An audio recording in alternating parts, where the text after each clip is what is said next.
Hey, greetings, everyone. I'm Jeff Cohen with Sea Level Roundtable, and with me today, one of my favorite clients, Rob Gary. Rob's company, SenseLinks, is a company that does monitoring and communications management.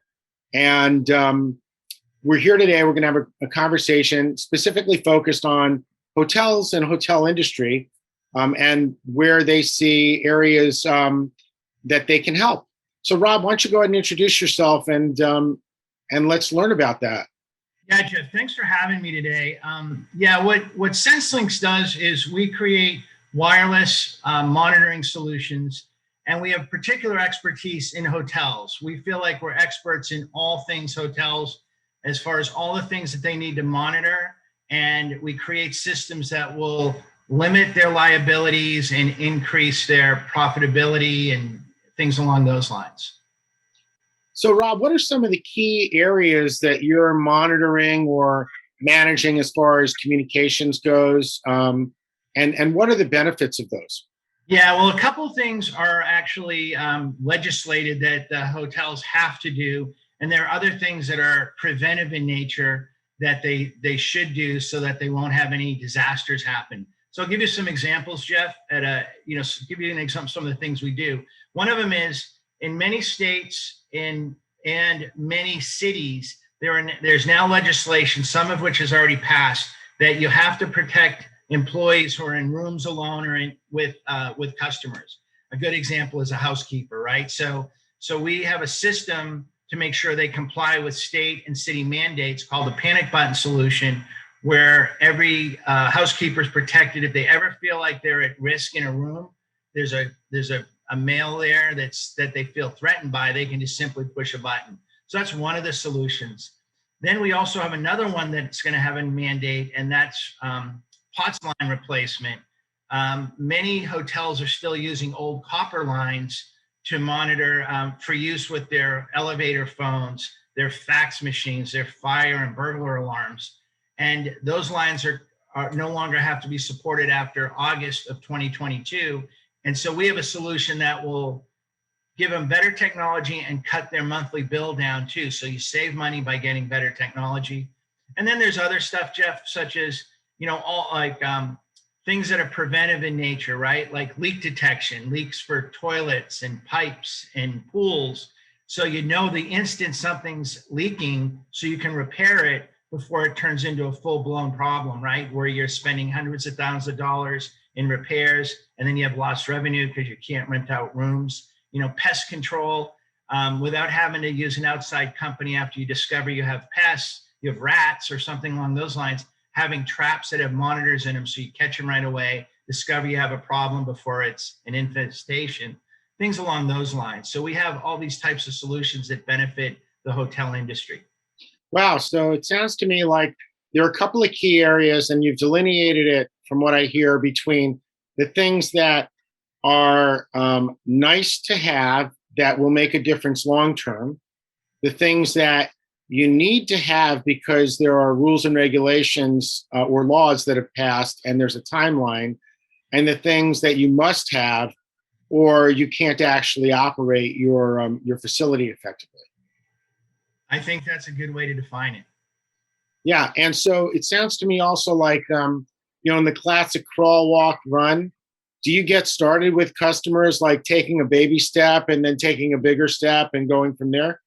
Yeah, I can give you a good example of that too. So, one of the things that we also do, which I didn't mention, was commercial refrigeration monitoring. So the hotels often they're handling food. They fall under FDA regulations for how the food is, what temperature it's kept at, how it's handled, things like that. And to do that, they have to do what do you call it, manual monitoring, right? So we have a system that'll do it automatically. So it'll save you save you money because you don't have to pay a high quality worker to be going and checking off a list every hour. It'll do it automatically, and if the government comes in an audit, you've got a nice report for them. So you only need a few of these sensors, so it's a pretty low cost system. The cool thing about our solution is you can add the panic button, you can add the leak detection just simply by adding sensors. We monitor over 400 different types of situations. And what's really great about it is the same application can monitor everything. So your analogy is really good. You can start off with something small and incrementally add different solutions to it.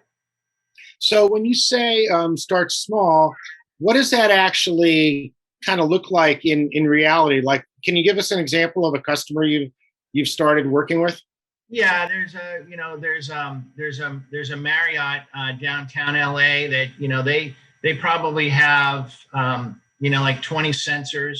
They might have like 10 refrigeration systems, and so they get some gateways and send the information back. They have a door open, door closed sensor and a temperature humidity sensor in each refrigeration system. So they only need 2 sensors per refrigeration. So the monetary investment is not very high, right? It might be a couple $100 per refrigeration system, and it probably costs them, $8 to $12 a month to monitor that, as opposed to having an employee monitoring it every hour. You can do for that much a month. You can monitor it in the best manner possible, and then that company then looks at it and says, hey, our housekeepers are at risk, and all Marriotts are going to have to do this by the end of the year. And this is a franchise. So they then can say, all right, let's start putting together a program for our housekeepers. And they know they don't have to buy another application. They're just going to need to add panic buttons, which are like sensors, right? So it's an easy upgrade. They've already got everything in place. Wow, that's really great, Rob. So what it sounds to me like is for, a rounding error as far as cost, they can get started. And then another rounding error upgrades them to the next application. And then there's obviously additional products and services they can add. It sounds very cost effective for these organizations. Yeah, it is. It is. They just simply add sensors to an existing system. So it's a great system, a great solution. And again, you can do it piece by piece. And eventually you can have just about everything that's important monitored in your hotel. Right. And, we've seen where there are a lot of big facilities that have maintenance programs and management programs, and, they're spending money to have people come do inspections on a regular basis. This sounds like a way to not necessarily impact what they do there, but to supplement it at a very low cost. Yeah, you supplement it. You've got better safety for your employees, and you've got preventative maintenance in effect, because if something starts to go wrong, before it becomes a full-blown problem, and you can correct it, and you save yourself a lot of time, money, and energy by having our solution. One thing that would be worth looking into would be if insurance companies would find value in that, if there would be any insurance discounts available to companies that have these kind of things. Absolutely, Jeff. And every insurance company is different, and some we've heard that some give significant discounts. Awesome. Well, hey, Rob, this has been really, really great today. I want to thank you for this education. It's great to know that when a hotel needs support, they can come straight to SenseLinks and reach out to you or your partner, Tom, to identify areas that you can help them with, or at least answer some questions. Rob's contact information is at the bottom of the screen here. I'm sure he'd love to hear from you. Thanks a lot, Jeff. Always appreciate it.